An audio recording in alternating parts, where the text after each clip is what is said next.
Wallow 267. I'm right here with Dev, man. Stay tuned, man. He got it coming soon, the podcast, the Dev Hall Show, man. Check this young brother out. He making something happen. There's positivity over negativity, and that's what it's about on Wallow 267. This is Dev Hall. Stay tuned for the podcast, and it's just like that. Don't mind me, y'all. Just eating my meal. Haven't ate all day. Who y'all know that's ordering Popeyes, Checkers, and a smoothie from the Koreans or Chinese at the same damn time, you know? It's like I'm eating fat and greasy and trying to eat healthy at the same time. But it's just me, I guess. But listen, this is the episode of the Dev Hall Show, episode 4. I'm here, we live. I'm excited about this episode. The reason I'm excited about this episode because I had a great, when I say great, I had a great turnout for the previous episode and also a previous part of episode 3, which was the Meek Mill Rally. You can actually look at that video on my YouTube channel and actually see it all over my Instagram. That right there actually jump-started my show in a sense. I went down to the Rally not too long ago, and I was able to run into a lot of celebrities, well, not celebrities, Philadelphia celebrities or people that's known on social media or within the city that's doing different things within the community, whether it be rapping, whether it be mentoring shit, whether it be motivators, things in that sort. And it reached different platforms faster than I expected, to be honest with you. I made it on Meek Mill news page. It's currently at 44,000 views. You know, 44,000 views. This is, you talking to a person that probably get like average 200 views of video.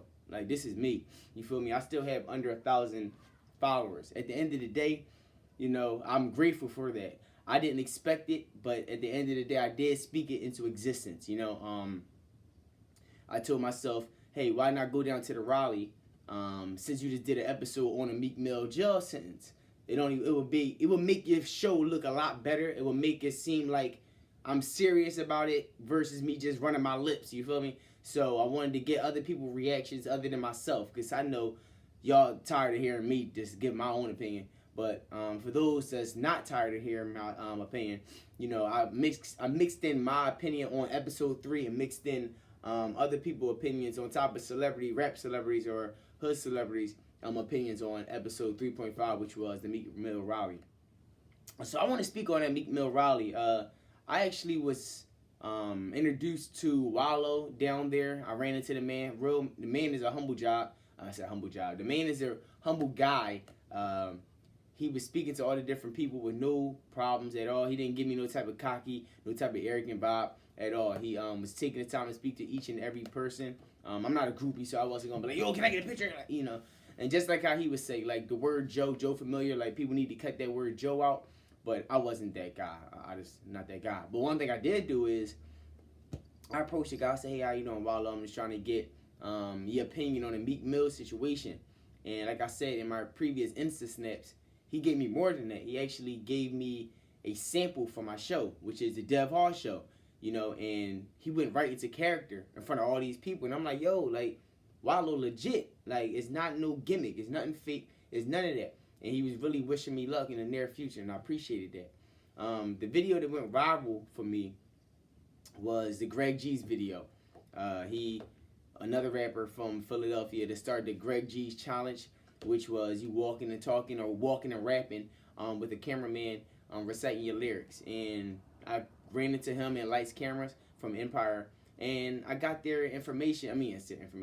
I got their perspective on the Meek Mill situation, and next thing you know, I go on my phone and I see I'm at 5,000 views in 3 hours. I'm like, whoa, like this never popped. Like I was trending for 2 days. So thanks to Greg G's and thanks to Lights and thanks to everybody that was on my camera and on footage in order for my show to get across and also for the Meek Mill message to get across.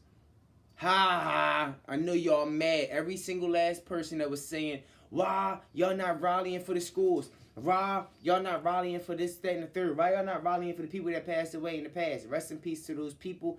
And yes, we need to find a solution for the schools. But one thing I want to tell y'all, I know every single last one of y'all haters, black people. It's a shame I gotta say black people because the black people that say it. But it's a shame that people were saying, why we marching for Meek, or why we rallying for Meek. But look, my man got a new bell hearing. Look, people be saying, well, just because you do it don't mean something going to change. Eventually, something is going to change. You feel me? They heard everything that was said in the past week between the rally with all the celebrities that's coming down. You got the co-chairman of the Sixers speaking, the governor speaking on behalf of Meek. You got Dr. J speaking on behalf of Meek. Jay-Z repeatedly speaking on behalf of Meek. Like, I never seen Jay-Z speak on someone that's booked, that's a rapper so much, that's like in the game, that's relevant.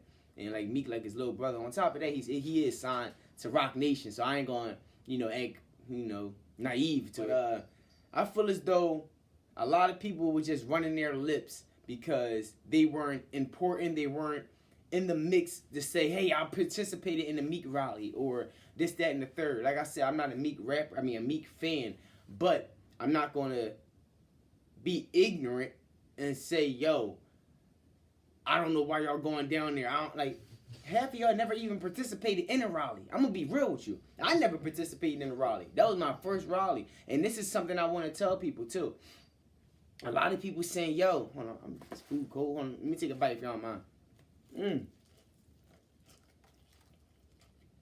That was one of those black people love chicken type bites. My bad. But anyway, one thing I just want to say is, like, people were saying they wasn't participating in certain rallies. They wasn't doing this, they wasn't doing that. Okay. You're hype. Rich Dollar's voice. It's like, where the fuck were these advertising the posters, anything promoting these rallies for us to participate in? If they were there, I'll shut the hell up. But if they weren't there, y'all proving my point. Y'all just running your mouth just to sound intelligent when you're not sounding intelligent. Like I said, I had a conversation with my man brother not too long ago. If you're going to talk to me about something I'm doing a special on, or you're going to talk to me about something that I'm doing research on, or you're going to talk to me about something I have knowledge of, I expect you to come with facts, come correcting with facts. Don't give me your opinion, because if you are giving me your opinion, my facts is going to outweigh your opinion. So you have no option but to just listen and soak all the information I'm giving you and apply it to your next argument. Like, for example, if I don't know what I'm talking about, I'm shutting the fuck up. You feel me? But other than that, people just like hearing their lips, running their lips, that's what they obviously like to do. I'm getting all this recognition on Instagram. I got over like 100 followers in the last couple of days, but I'm looking at it like, well, damn. It took a video for Meek to surface for my show to get recognized. I don't give a fuck how it got recognized, as long as it's recognized. The fact of the matter is, people was tuning in, people were thanking me for my show, people were thanking me about the Meek thing, people were thanking me about the direction I'm going in. And I'm gonna say the same thing like I told y'all on social media, I'm gonna tell y'all right now on the show. I appreciate every single last one of y'all, because at the end of the day, this concept or this idea started within a month ago. It was a time where, I'm an Uber driver. Well, I'm not an Uber driver no more, but I do a lot of things to keep money in my pocket legal. And I was like, you know what? Like, why not do something I've been wanting to do? I have all the time in the world, because if you know your Uber, you're making up your own schedule. I got all the time in the world besides my grad school schedule. Why not start my show? And let's see where it go. I finally hit 300 views for my first video on episode 1, the Dev Hall show. Episode 2 is, I guess y'all wasn't feeling episode 2, because episode 2 is like 41 minutes. People don't tune in that long, I guess. Episode 3 and 4, they neck and neck, and they came out like a day apart. So I'm appreciative about both of those. But don't hate on the young guy. Please don't hate on me, man. At the end of the day, it's people I know personally that's doing things that I support. I support people. I don't have a hate in my body. I'm skinny, so y'all can see the bones a little bit, but I don't have no hate bone in me. You feel me? No hate bone. And I don't expect everyone to, promote you. I don't expect everyone to be happy for you. I don't expect that. But one thing I do expect is respect. That's one thing I do expect. And I don't get that sometimes from certain people. Y'all know me. I don't give a fuck about what people think. That's just me. Like, y'all know me. I move well, and y'all don't know me. But some of the people that do know me, that's tuning in, y'all know I don't care about what people think. I'm not living for people opinions, you know, because the people that's living for people opinions is probably the same people that's stagnant, the same people that's stressed the hell out, the same people that's not making decisions on their own. So I decided to make this show. People were gravitating to my show each and every day. I'm gaining more viewers. I'm gaining more followers and subscribers. And y'all might as well subscribe at the Dev Hall Show on YouTube. And also follow me on Instagram, the Dev Hall 215. But people that's throwing shots, you shouldn't go to the Meek Rally if you ain't doing this. Dev, you should do this, you should do that. Oh, okay, I see you doing your thing. I see you doing your thing. Man, y'all, I don't need none of that, y'all. I asked y'all to tune in when I first started the show. Now that my shit went viral, and then my shit got over 17,000, 18,000 to be exact, views on my page. People want to tune in. People want to act supporter. Come on, man, I don't need that. And like I said, I didn't even get nowhere yet. I'm only on episode 4. Mind you, my first episode was just in the room, in my middle room. You know, the extra room. You know, white people say the guest house. You know, the guest room. Like, that's really the middle room. But second episode, you know, downstairs chilling.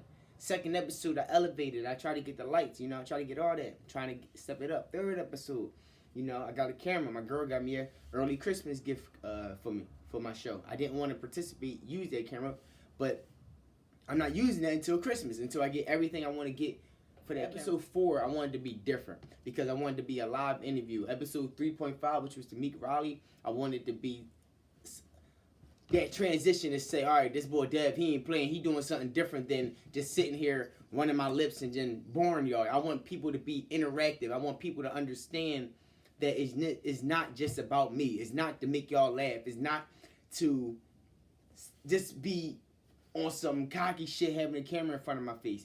It's really to inform the other people about others that's talented around them, that can do anything. Like, it can be any and everything positive. Like I said, I had an interview last night. Y'all gonna see it in this clip. I had an interview last night with artist Billy Joe. She was on NBC 10, and she was also on 6 ABC, and she was recently on BET. It's just funny. And on Billboard. You know, so when I notice all those things, I'm like, oh, my antenna's like, bing, like, why not? You know, like, expose her, give her the exposure she needs, because the momentum went for her, and the momentum is going for me. And I'm the type of person, I'm always trying to be helpful. I'm always trying to make sure people get recognition that they deserve, especially if I don't know them. Like, her artwork, you know, symbolized a lot to me within that Meek Jack in the Box thing. So I took the opportunity to, you know, go down to Egg Harbor, Jersey. If y'all don't know where Egg Harbor, Jersey is, New Jersey is, it's like a good hour and a half, depending on who's driving. So, hour for me, because I don't drive Miss Daisy. But I got to her house yesterday. I enjoyed our interview. She opened up about her personal life. She opened up about what inspires her to paint. She also opened up about life as a single mom. Also opened up about her paintings for other celebrities in the near future and upcoming events she has. So I would love for y'all to stay tuned for that. Like I told y'all, the Dev Hall Show is not about me. It's for exposing different people.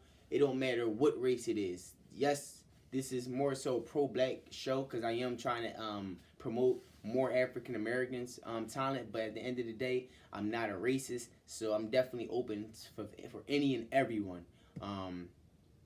So that's that, you know. Hopefully y'all tune in. Tell me about it.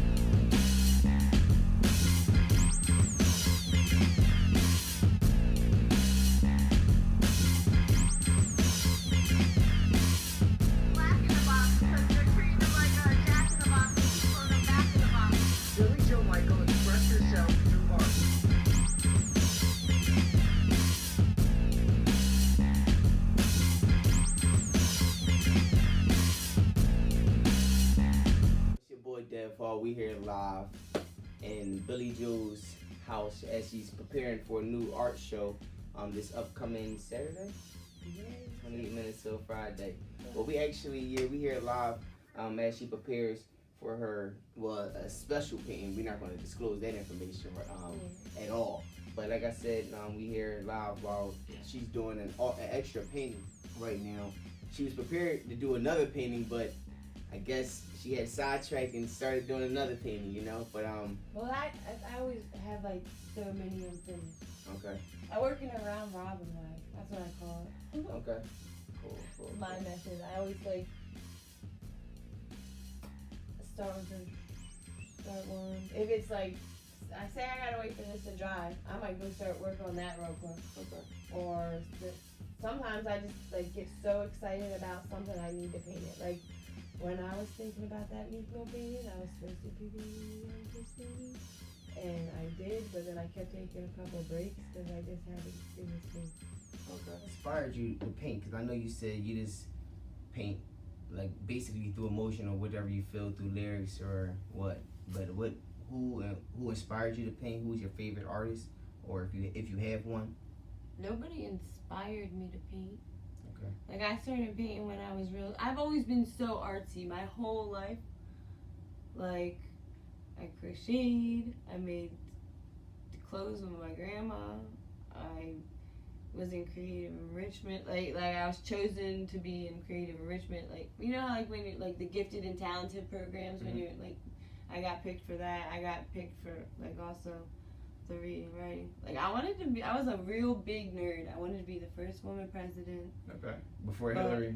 Yeah. She wasn't even the president. But I did scrapbooking. I was always doing everything. Like I got most artistic in high school. Okay. That's what's up. But then I went to school for psychology. Like I didn't want to be an art teacher. I just don't want to. I'm not a teacher at all. I don't want to be a teacher.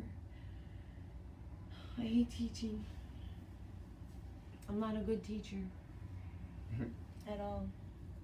But I just got like really every now and again I would paint here and there. Like I made it over my life, like painted like maybe one painting every 2 years, like randomly. Like just because I wanted to do something artsy. Like but I might just make a scrapbook tomorrow because I feel like it. Like there's so much stuff I love to do. Like I have big dreams. I'm gonna build concert sets. Like I'm gonna like make I'm gonna tell fucking stories on stage. Oh, okay. Like imagine this 50 times bigger. Yeah, I can believe it. I can make anything out of wood. I can make anything. Yeah, I was gonna ask you, like, and that's fascinating to me, and that's one thing that stands out that I noticed when I seen your art on the news, and also looking at it inside the apartment. The fact that you have 3D images on the paintings. Like that's something I never seen artists do. Now, what made you come up with that concept or idea? It's like just like a snowball thing. Like so when I started painting, it's just everything's just such a snowball process. I started painting because I was really sad. Like I started painting a lot when I was really, really sad. Like there was a point where I didn't even want to live. Like that's how I felt. Like I'm sure everybody goes through those kinds of times, you know. And I decided to paint. And then when I left the father of my children, I came home and I needed to make more money. I already was kind of thinking like I want to be not like I want to be an artist, but I could sell my paintings because it's to a point where how am I going to feed my kids? I've been bartending for, I mean, I still have my bartending job, but it's like I'm getting older. Like I've been there for 10 years. Like I don't want to keep bartending. I've been at the same place. I love them, but I'm just tired. And I love painting. Like I painted like so I wouldn't be sad anymore. I wasn't painting for that. So, but I want to do what I want to love for a living. So it was just like trying to turn that into like, how do I make, not how do I make money, because people always want you to paint them. But like I would always be like I would just never want to do that stuff. I'd rather go to work and make $500 in a night at Fat Tuesday, or $200 in a night at Fat Tuesday, or however much. Then sit here and struggle and take like rather something that I love when it's like I got mad ideas in my head, and you just want you. Like anybody can do you. Right. But there's so many artists that do portraits. There's so many, and not a knock at all. Like, that's amazing. Like, people, we need those. And the thing is, I'm not the best. Like, I don't use no projector. I don't draw anything with a pencil. I just go in, like, A freestyle. everything. Off a brush. Yeah, like, well, for this, because it has to exactly, that face has to look like his face. So I'm going to look at my thing and just paint with my paintbrush, this, which I'm sure a lot of people do. Right. And then the rest of it, I'm just going to just do. Okay. I grew up in the woods in South Jersey, and then I went to college at Temple University, and I've also lived with a girl who was Vietnamese and Laotian, and like just all different type. My kids are half black, and I'm half German and Iranian. Like, I just feel as though when people are naive to things, and when people grow up on the other side of the tracks, or in the other, like in the woods or in the city, they don't understand why people do things, because they don't even understand what they're going through. And so to watch him actually grow up and go through this, and then he gets to tell us about it in his lyrics, through his art, like his lyrics or his craft. Like, I mean, people discredit him because he makes music like any rapper or anybody. Like, they discredit them because they might start making club music or make like pop music, and it's like, oh, they're not, it's not a Nas or anything like that. But no, he still deserves his respect, because he is teaching us, and he's teaching us about like what it's like to grow up where he grew up, and what the people where he grew up deal with, and it's not right. Right. You know? But so how you feel about, you know, your recognition after the Meek Rally of your painting? I noticed you was on Action News. I noticed you was actually mentioned on Billboard. Congratulations to that. I noticed going through your Instagram page, you did, you know, different art and paintings for different artists, things in that sort. But to get back to the question, how do you feel about, you know, you receiving recognition after the Meek Mill Rally on CJC? Super thankful. Like, especially thankful because, like, I mean, I really believe in my art to a point where it's like, to me, it's like I'm never gonna stop. Like, I'm never gonna stop. So it's only a matter of time, because I'm never gonna stop, and I really believe in my art. Like, I think it's quality art, and like really good. But I'm just so thankful that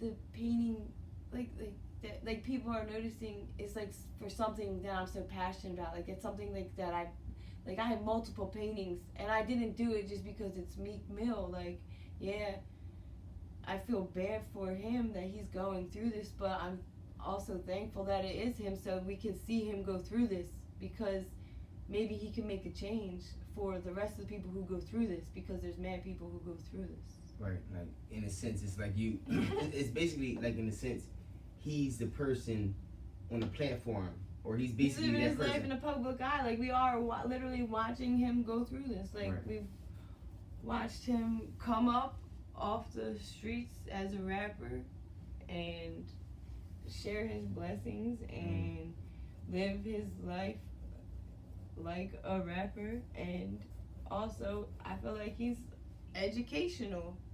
Like, you don't have to be a professor to teach people. Travis? That is one of my very favorite ones. I actually made it as a birthday present to myself. This is supposed to be my 20s. I have 3 children, and I had 3 C-sections, so that's why it's 1, 2, twisted 3 times in the stomach. That I showed my ribs to symbolize like a starving artist. And I used to be like a thick girl, and I got a lot of attention for all that. And now I'm like way skinnier. But I'm still curvy in the right way. And then, so the father of my children, he was in the NBA for 2 years, and then he played overseas, and his career ended because he had 5 surgeries. But throughout all that and having 3 children, we never got married. And like, when you have 3 kids with somebody Well, first of all, when you have 3 kids, the first thing they say is, oh, they all have the same dad. My case, yes. Then the next thing they say, are you married? And it's just like, and also I'm a bartender. Like, I've been a bartender for 10 years, so I talk to people a lot. And like, I talk a lot. I'm talking. And then like the clock is because I never felt like I was anywhere I was supposed to be on time. I mean, I'm still always late, but it's not as in that way. And what I mean by is on time is like, I'm not married yet. I don't have a house yet. I didn't graduate. I dropped out of college. And it seems like everybody else is always doing everything the right way on time. But I wanted to shed all that like feeling on my 30s.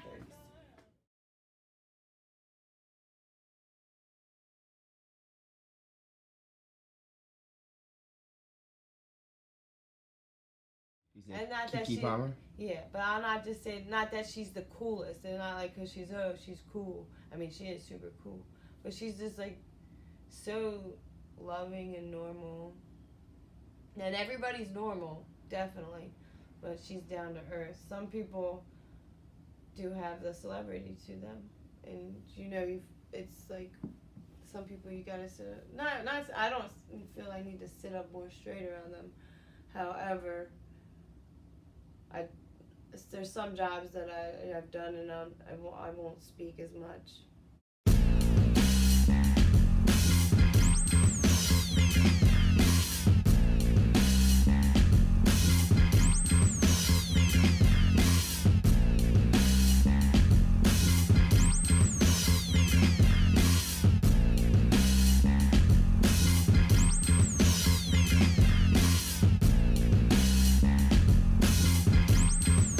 But this is a dream that I had like 2 years ago that I'm in the process of pursuing, but it seems pretty expensive, so I had to do a lot of other stuff.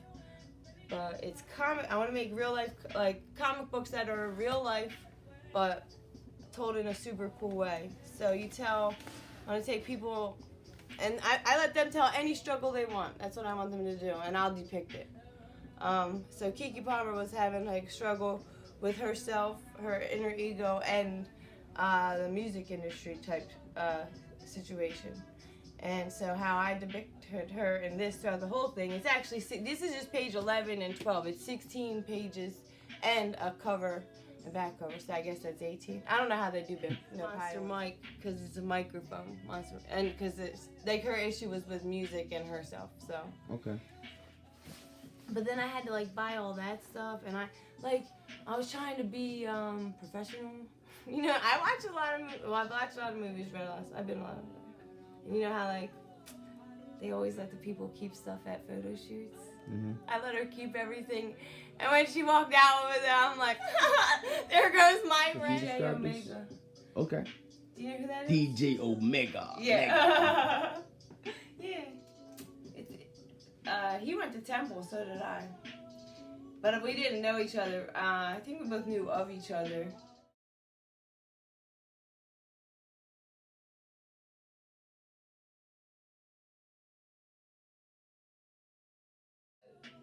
This is from when I painted at Antonio Brown's house. I painted there for 2 days. Like a window on a window.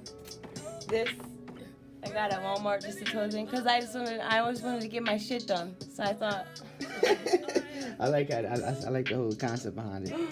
You had to get your shit done. Yeah. Get the toilet seat inside a window. Okay. But who did you paint for? Who did you paint for that was famous, or you said you did live? I painted at South by Southwest. I painted live on D Woods from Making the Band, and Chanel from Young Money. Well, she's not with Young Money anymore, but she's the bomb. We found each other. She liked my art on the internet, and that's how it started. We linked in LA. When I had my first art show in LA, she happened to be there too. So we just met and hung out, like to see if we could create stuff and vibe. And we definitely could, because she's mad cool. We're both Scorpios.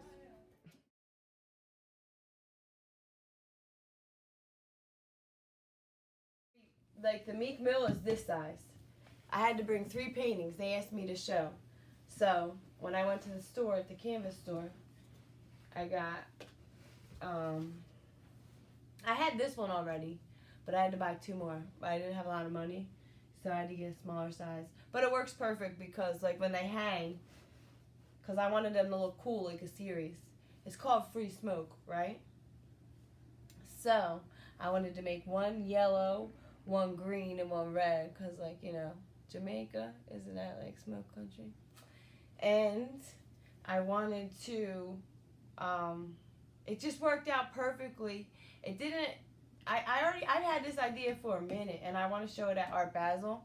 So I kind of wanted to get it done for them because it's only a couple weeks left till it, and I have like 25 paintings, literally, for real. There's 10 paintings for one show and 15 for another that I need to have done in the next like 3 weeks, and a lot of stuff.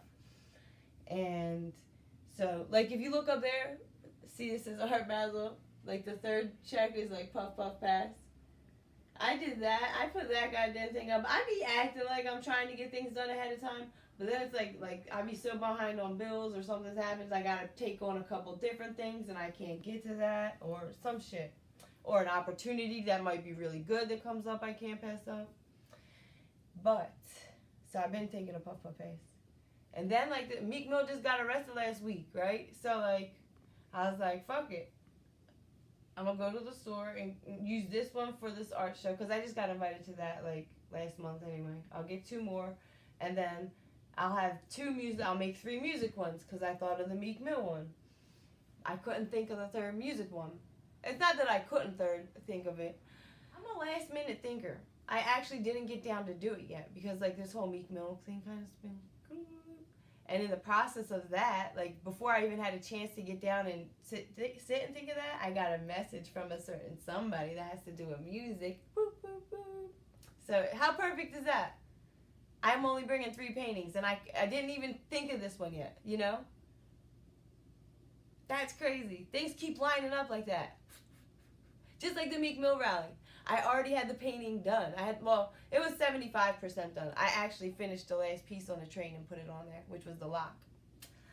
And I be painting on the train. I'm always painting. I'm always down to the wire. To the wire. Yo, it's just crazy. The Meek Mill thing. Then the poster came up for the rally.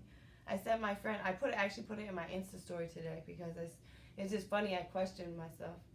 I sent him the flyer and I was like, I think I should bring my Meek Mill painting to the rally. And he didn't even answer.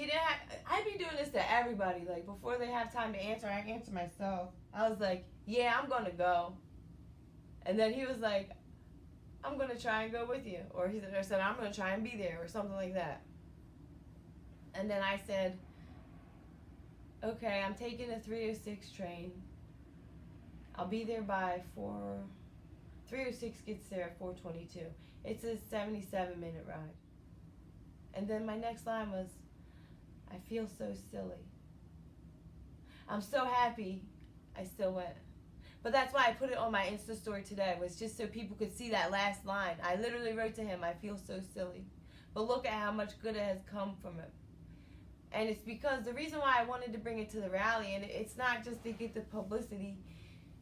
I mean, obviously, yeah, I do want to bring publicity to it because I want a lot of people to see my art. But it's not like just like, oh, it's cool art. Like, I want people to think my art is cool, but understand there's like a real meaning behind it. You could really learn from that. And it's not about Meek Mill. Like, I've been passionate about like the whole judicial fucked up system for a minute. Like, I did a whole painting. It's actually still at Antonio Brown's house because my hype ass, I was all hype when he asked me to paint there. So I brought that to show him because I had just finished it the day before. I always be so excited about my fucking painting. I just want to show somebody.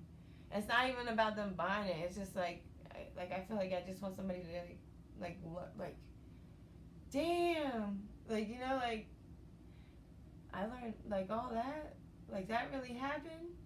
And then look at the painting. Favorite part is when somebody looks at a painting the first time and they're just looking at it and it's just like a thing to them. And then after that I tell them they're like, oh shit. And then it's just like, I love that look. This one's music, because I listen to a whole lot of music, a lot of different music. And then a lot of just what's happening in the world, like as far as like what I think about it.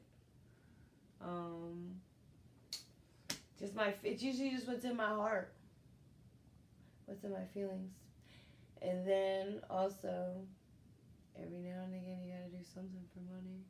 But I still always, I don't ever copy anybody else's art, and I don't, I like to just, lately, which is super cool, I've been getting people that are just like, do whatever you want.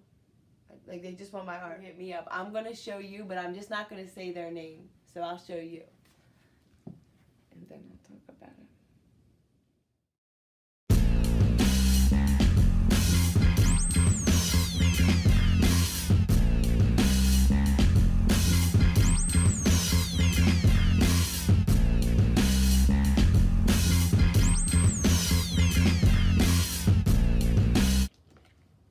Donald Trump is great. I'm going. My girl sent me this joint on Instagram the other day. I go on my phone. I'm looking like, all right, what's this? You know, when you see reposts and when you see CNN, you gotta pay attention because it's like something political. I just said Donald Trump impeachment. I'm like, oh shit, 5 articles. I'm like, oh shit, what's going on now? There wasn't no black people up there talking to him on behalf of impeachment. It was his brothers up there. Boy had them bifocals on. I'm listening, being real attentive. I'm like, all right, I'm listening. I'm like, oh shit, this sound legit. Like, you got all these celebrities reposting. You got people, you got the news keep showing it over and over and over again. Hear it on the radio. I'm like, damn, this may be happening. Like, well, he need to hurry the hell up and get out of there. But the thing is, let's slow down. I don't know if y'all be into politics like I am. Like, I'm not into politics like that, but I know what the hell is going on. That Bull Pence is a fucking joker, man. Don't get me wrong. You know, you got the head of the KKK in there, Donald Trump, but you also got, you know, a redneck in there. You feel me? Mike Pence, right? That nigga's a... Let me get off the topic. Yo, he's crazy, dog. So I don't want y'all to get too excited, but I am a little excited about the fact that they're making some type of progress or steps to get Donald Trump ass out of there, man. That man think he can do what the hell he want to do. Like, he made... That might be the biggest heist in America. Donald Trump being elected for president with no experience in the government, with no experience, no political experience at all besides business. You know, this is my opinion on it, but like I said, I'm not right. Is it me, or it seemed like Nicki Minaj be doing any and everything to be in the public eye? I be like, yo, are you like 34, shorty? Like, come on. That Eve recently just gave an interview or her thoughts on how Nicki is posing. Like, she was on People's Magazine. Don't get me wrong, y'all. Yes, Nicki Minaj is a very attractive woman, but her body's fake. I don't have a problem with looking at her fake body, but her body's fake. Now, if it was Rihanna, I'd definitely be like, emoji, like, look at her. But that's Nicki. I'm like, all right. She's doing this to stay relevant. You don't see Rihanna doing this type of shit. Well, you do, but is it the right time? You know it's not, because she feels as though it's competition approaching. It's competition approaching. And Nicki Minaj feels that competition with, which is Cardi B. Cardi B not even doing the same shit. It's like she's doing this to remind people, like, look, I'm still Nicki Minaj, but you're doing that on the industry or on an entertainment perspective. You're not doing it on a music perspective or music. You're not doing it on a competitive perspective where it's lyrics, music versus music. You're doing some moves, power moves, or some photo shoots just to try to get in everybody's mind or convince people like, yo, you still that chick. Like I said, you still the you know, stats show the best female rapper in the game, but you know, Cardi B did something that Nicki never did. 3 weeks on the Billboard, we're having a #1 song for a female artist. Nicki has yet to do that. Do your research. Do your research. I told you, I'm not running my mouth just to run it. I'm not. It's not what I do. Well, that's it for the Dev Hall Show. Episode 4, we out. That was a bang. I enjoyed my interview with Billy Joel. Next interview, can't tell y'all that, but I'm pretty sure y'all will be surprised for the next interview. He was on the front page of the Daily News recently. So, that's all I'm going to say. If y'all don't know who I'm talking about, just go on Google, type it in if y'all really care to find out. But like I said, each and every episode is going to get bigger and better. I really appreciate y'all that's actually watching this long video of episode 4. Hopefully, the anticipation was worth the wait. Hopefully. But if not, each and every episode is going to be better. If y'all know anyone, again, if y'all know anyone that has some type of talent, if y'all know anyone that wants some type of exposure that's not trendy, that's not a follow. I need someone that's original. I need someone that's doing something because they want to do it, not because of money or anything financial. At the end of the day, I'm not getting paid for this. I'm not getting paid for anything. I'm doing everything from the heart. Everything is genuine. You know, good things happen to good people. But like I said, it's the end of the Dev Hall Show, episode 4. And y'all enjoy the rest of y'all day. You know!